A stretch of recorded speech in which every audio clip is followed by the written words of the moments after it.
আমি চাই না আমার আদরের বান্দারা জাহান্নামে যাবে, কারণ আমি এদেরকে বড় দুর্বল করে বানাইছি। ওয়া খুলিকাল ইনসানু যায়ীফা, মানুষের মতো দুর্বল কিছু বানাই নাই। এই মানুষ এতটাই দুর্বল, সূর্যের গরম সইতে পারে না, মশার কামড় সহ্য করতে পারে না। এই মানুষগুলোকে আমি আল্লাহ চাই না ওরা জাহান্নামের আগুনে জ্বলবে, ওরা কবরে গিয়া মাটির চাপা খাবে। আমি আল্লাহ চাই আমার প্রত্যেকটা বান্দা বান্দি যেন জান্নাতি হইয়া কবরে আসতে পারে। এরপরেও যারা মেজাজটা গরম করিয়া দুনিয়ার মোহে পড়িয়া আমি আল্লাহর সাথে গাদ্দারি করিয়া আলেম ওলামাদের বিরুদ্ধে চলে যাবি, তোরা একটু শুনিয়া রাখ, আল্লাহর কোরআনের ঘোষণা শুনিয়া রাখ। আল্লাহর কোরআনটা কেমন সত্য, আজও পর্যন্ত কোরআনের চ্যালেঞ্জ কোনো বেঈমান গ্রহণ করতে পারে নাই। আজও পর্যন্ত কোরআন একটা ভুল কেউ বের করতে পারে নাই। ওই কোরআনটা এত সত্যই যে বিধর্মীরা চ্যালেঞ্জ দিয়া কোরআনের ভুল বের করতে গিয়া কালেমা পরে মুসলমান হয়ে গেল, হিন্দু মুসলমান হলো, ইহুদি মুসলমান হলো, খ্রিস্টানেরা মুসলমান হলো, বৌদ্ধ ধর্মের লোকেরা মুসলমান হয়ে গেল। আমার নবী কেমন সত্যবাদী নবী, 63 বছর জীবনে ভুলেও কখনো একটা মিথ্যা কথা বলেন নাই। ও এলাকার মুসলমান, একটা মানুষ দ্বিতীয় একটা মানুষের নাম বলো। এত আদর্শের গান গাইলা, আব্রাহাম লিঙ্কনের আদর্শ, মাও সেতুংয়ের আদর্শ, লেনিন কালমার্সের আদর্শ, প্লেটোর আদর্শ, এমন একটা আদর্শের গার্ডিয়ানের নাম বলো যেই বান্দার জীবনে মিথ্যা বলে নাই। দুনিয়াতে একটা মানুষ, একজন ব্যক্তি রহমাতুল লিল আলামিন, কেমন নবী আমার যার জীবনে 63 বছর হায়াতে ভুলেও কোনো একটা মিথ্যা কথা বলেন নাই। বেঈমানেরা পর্যন্ত আমার নবীকে সততার কারণে কি উপাধি দিয়েছিল বলো? আল আমিন উপাধি দিয়েছিল। ওই নবীর কথা সত্য। এ নবীর উম্মতেরা, মাথায় আল্লাহ ব্রেন দিয়েছে, একটু চিন্তা কর। যদি কোনো ধোকায় পড়িয়া থাকো, অন্তরের একটু জিজ্ঞাসা কর, ওরে যদি বুঝি হুজুরে মিথ্যা কয়। লক্ষ লক্ষ নবীরা তো মিথ্যা বলতে পারেন না, লক্ষ লক্ষ সাহাবায়ে কেরাম মিথ্যা বলতে পারেন না, লক্ষ কোটি কোটি ওলামায়ে কেরাম মিথ্যা বলতে পারেন না। নবীদের কোনো গুনাহ নাই, এরপর মরণ পর্যন্ত কান্নার আওয়াজ। অন্ধকার কবরে আমি একা কেমন করে থাকবো? সাহাবায়ে কেরাম মিথ্যা বলেন নাই। এত বড় বুজুর্গ, এত বড় তাকওয়াওয়ালা, এত বড় ইলমওয়ালা, এত বড় আমলওয়ালা, এরপর মরণ পর্যন্ত কান্না করলেন। আবু বকর কত দামি, নবীর প্রধান খলিফা। সারা দুনিয়ার মুমিনের নেক আমল যদি এক পাল্লায় দেওয়া হয়, আবু বকরের নেকের পাল্লা ভারী হয়ে যাবে। সেই আবু বকর, ওমর, ওসমান, আলী সহ 10 জন সাহাবার নামে জান্নাতে টিকিট দিলেন। জান্নাতের টিকিট আমার আল্লাহ দিয়া দিলেন জিন্দা অবস্থায়। সেই আবু বকরের মতো বান্দা একটা বকরির বাচ্চা হাতের মধ্যে ধরিয়া কয়, এ বকরির বাচ্চা, আজকে তোর কপাল ভালো, আমি আবু বকরের কপাল বড় ভয়ঙ্কর, তোরে মানুষ জবাই করিয়া খেয়ে ফেলবে। আমি আবু বকরের কি পরিণাম ফল হবে জানা নাই। কিয়ামতের ময়দানে আমি আবু বকরকে দাঁড়াইতে হবে, আমার মাথার উপরে সূর্যের তাপ শুরু হয়ে যাবে, জমিনটা তামা। আমি আবু বকরের উলঙ্গ হইয়া মালিকের দরবারে দাঁড়াইতে হবে। এরপরে আমল নামা ডান হাতে আসে না বাম হাতে আসে জানা নাই। এরপরে আমার পরিণাম ফল জান্নাত হবে নাকি জাহান্নাম হবে জানা নাই। আবু বকর কান্না করেন, ওমরে ফারুক কান্না করেন।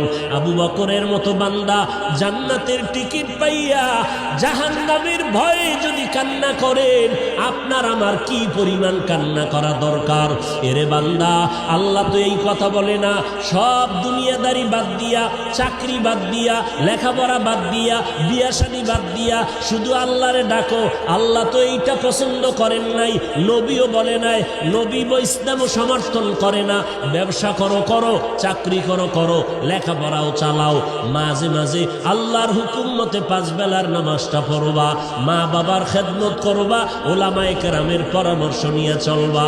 কারণ যতই বাহাদুরি করো, যেদিন মৌতের খবর এসে যাবে, আজরাইলের টিকিট বাড়ির দরজায় দাঁড়ায় যাবে। অ্যাম্বুলেন্সের মতো সিগন্যাল যখন শুরু হয়ে যাবে, ওই দিন যখন ডাক এসে যাবে, কে ধনী কে গরিব, কে মূর্খ কে শিক্ষিত, কোনো ভেদাভেদ নাই। বাজারের 3টা সাদা কাফন রেডি হয়ে যাবে, কবরের সাইজও সমান হয়ে যাবে।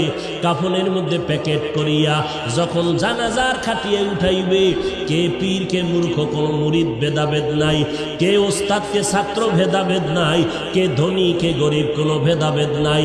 কবরের দেশে নিয়ে যখন কবরে রাখিয়া সবাই মাটি দিয়া বিদায় হবে, আর একটা আয়াত করিয়া চিৎকার দিয়া বলবে, মিনহা খলাকনাকুম ওয়া ফিহা নুঈদুকুম ওয়া মিনহা নুখরিজুকুম তারাতান উখরা। সবাই চলে গেল, ওই কবরে 2 ফেরেশতা হাজির। ফেরেশতা আসিয়া মাথার মুষ্টি খুলবে, পায়ের মুষ্টি পুরাটাই খুলবে।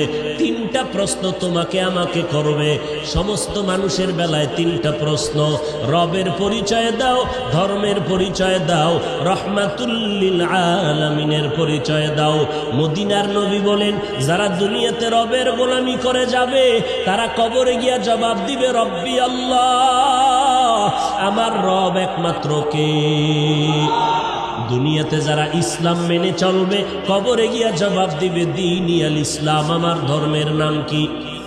দুনিয়ায় যারা নবীর সুন্নতের আমল করে যাবে, আঙ্গুলের নখগুলো কেমনে কাটবে সেখানেও সুন্নত, মাথার চুলগুলো কেমনে রাখবে সেখানেও সুন্নত, বান্দা জুতা কেমনে পরবে সেখানেও সুন্নত। সুন্নতের আমল করিয়া যারা কবরের বিছানায় শুয়ে যাবে, একটা রাস্তা বানাইয়া মদিনাওয়ালা নবীকে দেখাইয়া বলবে, চিনো লোকটাকে, চিনো নিরে কবরওয়ালা বলো। যারা আমার মাওলার মোহাব্বতে নবীজির আশিক হইয়া কবরে যাবে, নবীরা আশেকেরা নবীরে দেখিয়া চিনে ফেলবে, বলবি নি তো আমার মায়ার নবী। যেই নবীকে না দেখিয়া টুপি পরলাম, দাড়ি রাখলাম, কত মানুষ টুপিওয়ালা বলে গালি দিল, দাড়িওয়ালা বলে গালি দিল, তারপরও টুপি ফালাই নাই, দাড়ি ফালাই নাই। আল্লাহর নবীর সুন্নতের মেসওয়াকটা পকেটে নিয়ে চলছি, কত মানুষ কত উপহাস করেছে, তারপরও সুন্নত সারি নাই। নবীজি বলেন, সাথে সাথে আল্লাহ তাআলার গায়বী আওয়াজ এসে যাবে। আল্লাহ কুদরতের আওয়াজ দিয়ে বলবে, এরে ফেরেশতা, আমার বান্দারে আর কষ্ট দিও না, তাড়াতাড়ি জান্নাতের বিছানাটা কবরে বিছাইয়া দাও, জান্নাতের সাথে রাস্তা বানাইয়া দাও, আমার বান্দারে বেশি ডিস্টার্ব করিও না।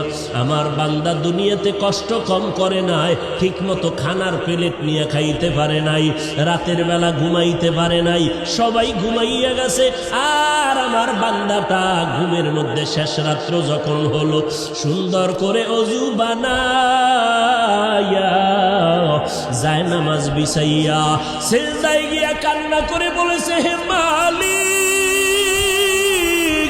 তুমি আমার রব, তুমি আমাকে মাফ করে দাও, গুনাহগার বলে তাড়াইয়া দিও না রে আল্লাহ।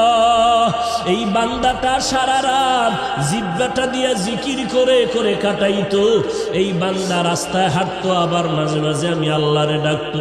খানা খাইতে বসিয়াও আহ আহ বলে শব্দ উচ্চারণ করত। অন্তরের মধ্যে একটা জ্বালা ছিল, মালিকের কোথায় গেলে পাওয়া যায়।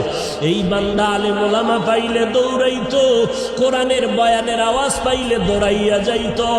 এরে খালি কান্নার আওয়াজ। আল্লাহ পাক বলবে, আর দেরি করিও না, তাড়াতাড়ি আমার বান্দারে ঘুমের ব্যবস্থা করে দাও। জান্নাতের হাওয়া বাতাস পাইয়া আমার বান্দা জাহান কবরের মধ্যে আরামে ঘুমাবে, কেউ ডিস্টার্ব করবে না, কিয়ামত পর্যন্ত আমার বান্দা ঘুমাইতে থাকবে। মদিনার নবী আফসোস করে বলেন, যারা রবের গোলামি না করিয়া কবরে যাবে, ইসলাম না মানিয়া কবরে যাবে, সুন্নতের আমল না করিয়া কবরে যাবে, এই কবরে যাওয়ার পরে নাফার 3টা প্রশ্ন করা হবে। রবের পরিচয় দাও, ধর্মের পরিচয় দাও, রহমাতুল লিল আলামিনের পরিচয় দাও। যখন এই প্রশ্ন করা হবে, মদিনার নবী আফসোস করে বলে, গুনাহগার তো জবাব দিতে পারবে না, শুধু একটা শব্দ বলবে, হা হা লা আদরি, হা হা লা আদরি। আফসোস, বড় আফসোস, আমি কিছুই জানি না, কিছুই জানি না। নবীজি বলেন সাথে সাথে আমার আল্লাহ গাইবী আওয়াজ দিয়া বলবেন, কুদরতের আওয়াজ দিয়া, এ কবরের ফেরেশতা, এই নাফরমানের আর সুযোগ দিয়া লাভ নাই। আমি আল্লাহ দুনিয়াতে কম সুযোগ দেই নাই। আমার দেওয়া চাঁদের আলো, সূর্যের আলো ভোগ করলো, আমার দেওয়া পানি, আমার দেওয়া বাতাস, আমার দেওয়া নদীর মাছ, গাছের ফল খাইয়া, জমিনের ফসল খাইয়া এই কপাল পোড়া একবারও আলহামদুলিল্লাহ বলে নাই। ওলামায়ে কেরাম পায়ে ধরে ধরে নামাজের কথা বলতো। এই নাফরমান গুনাহগার আজান শুনিয়া একবারও মসজিদে গিয়া নামাজ আদায় করে নাই।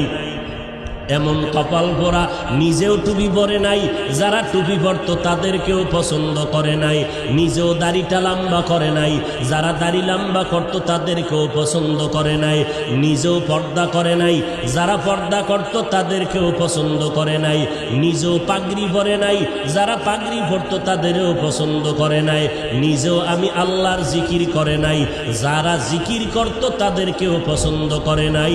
এই নাফরমানকে আর সুযোগ দিয়া লাভ নাই।